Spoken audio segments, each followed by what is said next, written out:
今期分享白菜麵。白菜麵食到咁清，聽到我都口淡淡啊！唔係白菜啊，係白菜麵，即是係肉菜麵。佢係新加坡國民小食嚟噶。等我開始熬個煲靚湯底，先至慢慢同你解釋。一條豬大骨，先用薑蔥米酒飛一飛水，飛走佢啲雜質。白菜係潮州話，即是係肉碎，但其實料好豐富噶，有香菇、肉碎、豬肝、瘦肉、豬肉丸。有啲小販會放魚餅、魚丸同埋魚餃，唔同嘅檔攤有唔同嘅特色。飛完水再將啲雜質洗乾淨，煲湯底就會又靚又清甜。仲有2片佐烤魚同埋50g嘅江魚仔，洗乾淨之後煎香。你話唔同嘅檔攤有唔同嘅特色，但係點解有啲檔攤排長龍嘅？要煮咗一碗好食嘅白菜麵，有一啲都唔容易噶。除咗呢個靚湯底，就係炆冬菇同埋豬肉大三元。聽落好少嘢，但係要做到一流就好難噶，因為有好多竅門同埋細節位。你識咩？我做晒功課噶啦。仲有50g 浸軟嘅黃豆，將所有嘅材料用2.2L嘅水去熬。頭先煎好嘅2塊佐烤魚喺呢度淨係用到1塊啫，另外1塊先撈起。先用大火熬20分鐘，釋放出食材嘅味道。跟住轉用中細火慢慢熬，至少都要熬2-3個鐘。呢個就係靚湯底啦。跟足頭先嘅步驟，湯一定夠味又清甜。下一步我哋去處理炆冬菇。灑1湯匙生粉落去，將冬菇嘅雜質捽走。咁樣洗法就會令冬菇洗得非常之乾淨。我就用7粒冬菇，一碗麵唔會用到咁多嘅。但既然要炆，就一次過做多啲啦。洗乾淨再用清水浸透，最好就係浸過夜。如果唔係，至少都要2-3粒鐘。浸完之後剪走個丁，然後將水盡量擠出嚟。咁樣炆嘅時候先至用入味。冬菇水要留住噶，炆之前整熱個瓦煲，將個冬菇煸香。煸嘅時候盡量壓個冬菇，擠佢啲水出嚟，將水分煸乾之後炆出嚟嘅冬菇先至會香。煸到夠乾身啦，而且已經開始聞到有冬菇味，就可以開始調味啦。蠔油1湯匙半，生抽1湯匙，老抽半湯匙上下色，魚露1茶匙，冰糖35g，黑醋3大湯匙，同埋1個八角嘅。睇到佢已經微微滾起，就將250ml 嘅冬菇水放落去，最後放1湯匙芝麻油，然後用中細火慢慢燜2粒鐘，直到冬菇腍為止。嚟到最後一個主角白菜，雖然叫做白菜，但其實唔止肉碎咁簡單，仲有豬肝同埋瘦肉。首先將豬肝切成薄片，豬肝要洗得乾淨，處理得冇晒腥味。煮嘅時候又要啱啱熟，唔柴先至算成功。灑生粉同埋鹽揦佢，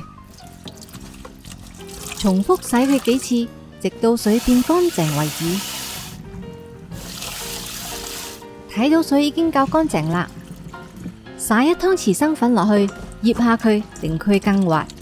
輪到瘦肉啦，將佢切成薄片，切到差唔多咁樣，因為瘦肉太厚嘅話，一淥就好容易柴。跟住就用醃肉5寶嚟醃瘦肉同埋豬肉碎，蠔油、生抽、胡椒粉、紹興酒加生粉，最後再加一啲啲嘅芝麻油。我哋仲需要豬油同埋豬油渣，要豬油渣炸得香。我今日就分享小販之間嘅秘方，佢就係要用豬油嚟炸肥豬肉，炸出豬油渣。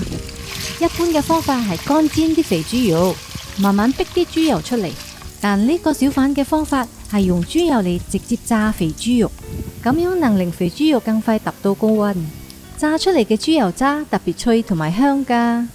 炸到最後2分鐘，調到最大火，將啲豬油全部扯晒出嚟，令豬油渣外層變硬，同埋俾佢好靚嘅金黃色。你聽下哐哐聲，你睇佢幾金黃、幾乾身同埋幾脆。切開頭先留低嘅另外1塊佐烤魚，豬肝都醃到差唔多，再用清水洗乾淨，跟住瀝乾水備用。回頭去望下個冬菇炆成點先。你睇爐度幾靚，用筷子試一下，一篤就穿，夠腍啦。切成薄片，然後備用。靚湯底都應該好啦，將啲渣渣滗走。哇，個色澤好濃郁啊！落大概25g嘅冰糖同埋少少嘅鹽調味就夠噶啦。俾佢煮溶之後，我哋就隔渣。呢個麵本地話叫麵薄，即是係麵薄，係一塊又扁又平嘅麵。而另外一種叫做麵夾，直譯就係麵仔，即是係幼麵。你哋嚟到新加坡喺小販度點菜嘅時候，佢哋會問你要邊種麵噶？煮麵之前，預先喺碗入邊調好撈麵嘅汁，放1湯匙豬油落去，半湯匙豉油醬汁。點樣調豉油醬汁？我已經打喺熒光幕上邊。幾滴魚露，半湯匙黑醋，半湯匙冬菇汁，少少森巴辣椒，多少就隨大家喜歡。亦都喺碗仔度擺好豬肉第3元。好，而家就開始煮啦。滾翻起個湯，滗半殼湯淋喺個碗度。另外一個湯淋落去豬肉第3元度，淥到佢半熟，然後放幾粒豬肉丸入個湯入邊煮。水滾啦，我哋就可以開始淥麵。淥到就快熟，就要撈起，放入冷水過冷河，令個麵條更加爽身。趁呢個時候，將豬肉第3元倒落去個湯入邊煮多佢1分鐘。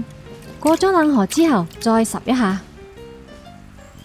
跟住就即刻放入個碗入邊，同調味料一齊撈，俾佢趁熱索晒啲調味料，特別入味。豬肉第3元都淥好埋，仲有個3粒豬肉丸，再加幾片生菜，睇到我嘅肚仔都咕嚕咕嚕響啊！不一碗湯底，哇！你睇下呢個色澤，而家就可以放埋其餘嘅材料，入啲香噴噴嘅冬菇片，卜卜脆嘅豬油渣。同埋好香嘅左烤魚碎落去，呢度北初味就完成啦。